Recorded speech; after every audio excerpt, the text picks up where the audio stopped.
के लिए जरूरी है, क्योंकि संसार का अनुभव हमें किससे आएगा? जब हम संसार की सारी चीजें, जब हम तमाम ऊंच नीच तरह तरह की जो भी यहाँ पे सब कुछ होता है वो सब हम उसको झेलेंगे, उसके साथ जाएंगे, क्योंकि तभी हम अंदर की जर्नी कर पाएंगे। अगर हम सीधे अंदर की जर्नी करने बैठ जाएंगे तो बाहर की चीजें बाद में हमें परेशान करेंगी, बाद में हमें अपनी ओर आकर्षित करेंगी, बाद में हमको भटकाएंगे। इसलिए क्या करना है, पहले हमने संसार को समझ लेना है बहुत अच्छे ढंग से, और इस पूरी जर्नी को यहाँ पे क्या सही है क्या गलत है।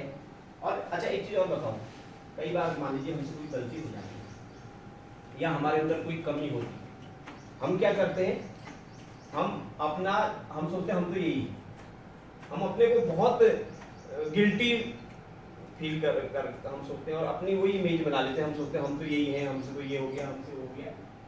देखो गलती करना मनुष्य का स्वभाव है, कमियां होना भी मनुष्य का स्वभाव है।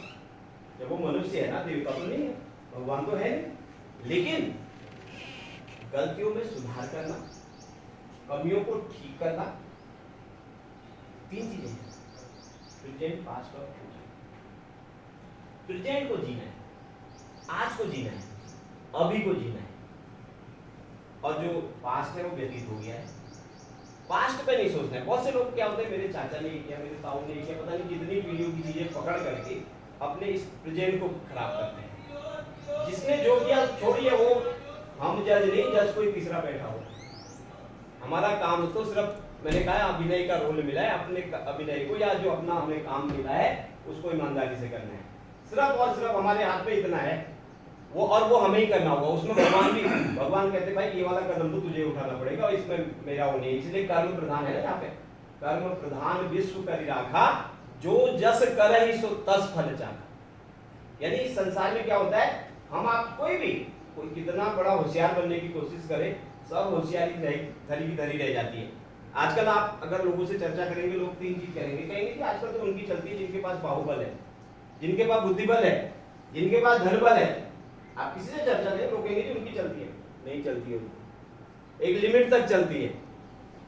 जिस समय बात में प्रेजेंट की करूं, अभी हाल ही में कोरोना आया, बड़े बड़े एमपी एमएलए मिनिस्टरों को रोते बिलखते एक ऑक्सीजन के सिलेंडर के लिए आपने देखा होगा। एक हॉस्पिटल में बेड नहीं मिला, जैसे जो वीवीआईपी कल्चर हमारे वहां भारत में बना हुआ था, तो जिसमें ऊपर वाले की लाठी चलती है उसमें आवाज नहीं आती, उसमें बड़े से बड़ा, बलवान से बलवान, बुद्धिमान से बुद्धिमान, धनवान से धनवान, सबको पानी पीना पड़ता है, सबको जमीन में आ जाते हैं सारे के सारे। मान लीजिए किसी को ऐसी बीमारी होगी, आप खरबपति आदमी, उसने सारा इलाज कराया अपने सिटी हॉस्पिटल से लेकर के, स्टेट के सबसे बड़े हॉस्पिटल से लेकर के, दिल्ली में एम्स से लेकर के दूसरे बड़े बड़े जितने मैक्स आदि है, उसके बाद वो मुंबई में लीलावती से लेकर दूसरे बड़े बड़े अस्पतालों में ले गया, उसके बाद जो है वो विदेश में भी ले गया, और वहां भी जब लास्ट में जो डॉक्टर ना, जब सब किसी को समझ में नहीं आएगा कि हमारे बस का नहीं है, वो कितना बड़ा नास्तिक हो, वो कहेगा वही भगवान, वो अल्लाह, वो वाहिगुरु, वो गॉड ही कुछ कर सकता है, हमारे बस का कुछ नहीं है। यानी सबकी एक लिमिट है, लेकिन अगर कोई किसी की लिमिट नहीं है तो वो एक ऐसी शक्ति है, उसको हम अलग अलग नाम से जानते हैं।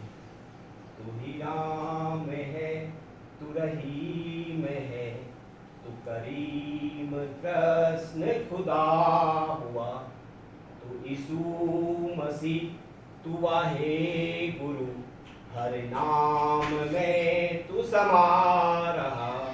तू ही राम है, तू रहीम है, तू करीम कृष्ण खुदा हुआ, तू वाहे गुरु, तू यीशु मसीह, हर नाम में तू समा रहा।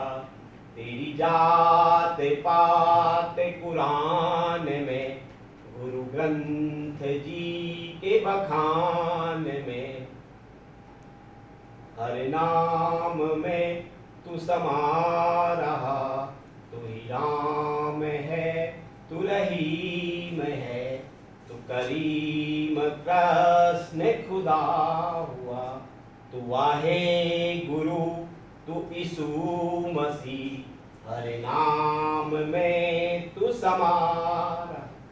यानी एक कोई ऐसी शक्ति है जिसके प्रभाव से रोज सूर्योदय होता है, रोज सूर्यास्त होता है, ऋतुओं का क्रम बदल रहा है, कोई ना कोई तो चला रहा है। अब मान लीजिए एवरेस्ट योगा इंस्टीट्यूट है, इसको चलाने के लिए कम से कम 8-10 लोग लगे हुए हैं, पूरा एक स्टाफ काम कर रहा है, तब जाके सिस्टम चल रहा है। आपका घर है सब लोगों का अपना, आपके घर में भी देखो आप खुद और परिवार के 1-2 और सदस्य आपकी मदद करते हैं, तब घर का सिस्टम चलता है। एक आध काम वाला भी आप रखते हैं जिससे सुविधा हो जाए। लेकिन इतना बड़ा सिस्टम, इतना बड़ा ब्रह्मांड कि जितना हम देख पा रहे हैं, इसके अलावा और भी कई ब्रह्मांड हैं इस तरीके के। तो इस पूरे सिस्टम को चलाने वाली कोई एक ताकत है, उसी ताकत को हम अलग अलग नाम से संबोधित करते हैं। और सबका अपना अपना बिलीव है, अपनी अपनी परंपरा है, जो जो हमें समझाया गया है, जिस परंपरा से हम होकर के आए हैं। लेकिन ये सब मानते हैं कि कोई एक ऐसी शक्ति है जो सारे ब्रह्मांड को चला रही है, और उसके आगे सब झुकते हैं। मनुष्य का क्या स्वभाव है, देखिए, जो झुकता है, जिसको झुकना आता है ना, वही ऊंचा बनता है। झुकते वो हैं जिनमें जान होती है, पकड़ना तो मुर्दों की पहचान है ना। कौन झुक पाएगा, जिसमें जान होगी, जिसमें लचीलापन हो। अब देखो योग, अगर योग की भाषा में कहें, योग में किस चीज पे जोर दिया जाता है सर, किस चीज पे आपको बताते हैं, शरीर को खूब लचीला बनाना है ना। योग में क्या करना है, अपने शरीर को हमने खूब लचीला बनाना है। लेकिन योग के साथ साथ वो तो शरीर का लचीलापन हो गया, हमें भीतर से भी लचीलापन होना चाहिए, हमारे विचारों में भी लचीलापन होना चाहिए। कई बार आप जैसे एक अकड़ होती, नहीं जी उन्होंने तो ऐसा कह दिया था, मैं तो करूंगा ही, ऐसा नहीं, उन्होंने कह दिया था, किस आवेश में कह दिया था पता नहीं, कभी आवेश में हमने भी कुछ कह दिया होगा किसी से। अब मैं उसी को पकड़ के रखूं तो मैं अपना प्रेजेंट खराब कर रहा हूं। और प्रेजेंट, मैं बता रहा था कि प्रेजेंट से हमारा फ्यूचर जुड़ा हुआ, जिसने अपना आज सुधार लिया उसका कल उज्जवल है। अब वो पास्ट के चक्कर में हम फ्यूचर अपना प्रेजेंट बिगाड़े और हमारा फ्यूचर गर्त में जा रहा है। देखो, जो आदमी स्ट्रेट फॉरवर्ड होता है, व्यवहारिक बातें भी कर रहा हूं आपको, लौकिक अलौकिक दोनों, क्योंकि दोनों का सम्मिश्रण जरूरी है। अगर असल में क्या है, इस समय समस्या क्या हो रही है, हमको काल्पनिक चीजों में इतना ज्यादा लोगों को वो कर दिया जाता है कि आदमी फिर वो लौकिक जगत की चीजों को नहीं कर पाता। हमें लौकिक, क्योंकि लौकिक को भी सुधारना है ना, हम तो लौकिक जगत में भी है। अलौकिकता का अनुभव हमें कब मिलेगा, जब हम लौकिक, अब मान लीजिए घर में अशांति है और मैं बहुत बड़ी बड़ी बातें बोलूं और सामंजस्य नहीं है, जब देखो दो चीजें होंगी, बाई फोर्स किसी से मैंने बताया कुछ नहीं करा सकते, लेकिन अगर किसी के भीतर हमने जगह बना ली, घर में भी, मैं बात घर की कर रहा हूँ, परिवार से शुरू कर रहा हूँ, अगर आप परिवार में भी पति पत्नी बच्चे या अन्य जो बुजुर्ग हैं सभी लोग आपस में जब तक भीतर से सामंजस्य नहीं हो, देखो संवाद बहुत जरूरी है जीवन में, संवाद का होना बहुत जरूरी है। विवाद का सबसे बड़ा कारण संवाद का ना होना है। जब हम संवाद नहीं करते, परस्पर चर्चा नहीं करते, परिचर्चा नहीं करते, और एक जैसे आजकल अब इस इंटरनेट के युग में, इस फोन की दुनिया में आज क्या हो रहा है कि हर आदमी अपने तरफ से नहीं बोल रहा। अब एक घर में 4 लोग हैं तो 4 लोग 4 फोनों में लगे, और हो सकता है कि कई हफ्ते 10 दिन 20 दिन तक उनका आपस में कोई संवाद ही नहीं होता।